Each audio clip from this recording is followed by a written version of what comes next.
अस्सलाम वालेकुम बच्चों। आज हम नज़म नंबर 3 सूरज के फ़ायदे इस नज़म का मुताला करेंगे, जिसके शायर हैं मोहम्मद हुसैन आज़ाद। सबसे पहले जान पहचान में हम देखेंगे मौलाना मोहम्मद हुसैन आज़ाद 10 जून 1830 को दिल्ली में पैदा हुए। इन्हें बचपन से शायरी का शौक़ था। इनके वालिद का नाम मौलाना मोहम्मद बाकर था, जिन्हें 1857 में बगावत के इल्ज़ाम में अंग्रेज़ हुकूमत ने शहीद कर दिया। इस वाक़े के बाद मोहम्मद हुसैन आज़ाद दिल्ली से लखनऊ और फिर लाहौर आ गए। उनकी काबिलियत को देखकर उन्हें गवर्नमेंट कॉलेज में अरबी और फ़ारसी का प्रोफ़ेसर मुकर्रर किया गया। क़सस हिंद, आब हयात और दरबार अकबरी उनकी अहम किताबें हैं। आब हयात उनकी बेहतरीन तसनीफ़ मानी जाती है, जिसमें उर्दू ज़बान के मशहूर शौरा के हालात और कलाम के नमूने दर्ज है। आओ बच्चों, अब नज़म को तरन्नुम से पढ़ते हैं।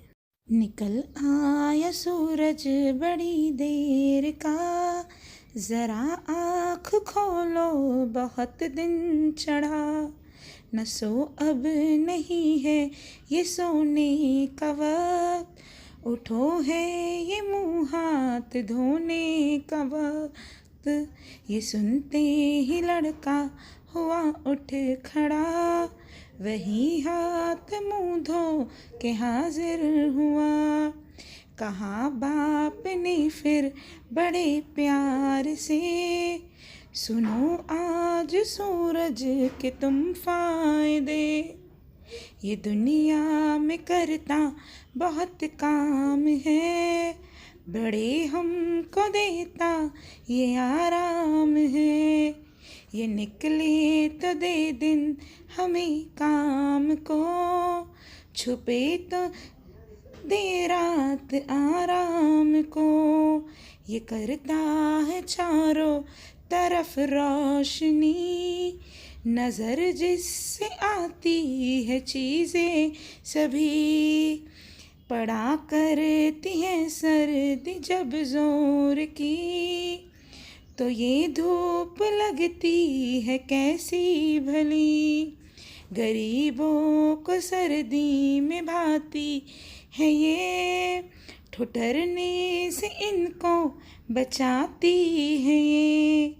पकाए अनाजों की ये खेतियाँ, जिन्हें रोज़ खाता है सारा जहां। न हो ये तो फिर है कहाँ ज़िंदगी, इसी की बदौलत तो जीते सभी। खुदा की इनायत है हम पे बड़ी, कि सूरज सी नियामत इसे हमको दी। करे खूबियाँ इसकी क्या हम बयां, खुदा की ये कुदरत का है एक निशान। आइए बच्चों, इस नज़म में आने वाले मुश्किल अल्फाज की तरफ देखते हैं। दिन चढ़ना यानी दिन निकले हुए देर हो जाना, वही यानी फ़ौरन, भाना यानी पसंद आना, बदौलत यानी की वजह से, और इनायत यानी मेहरबानी। ये थी नज़म हमारी। इसके सवाल जवाब आप अपनी बयाज़ों में लिख लें। शुक्रिया।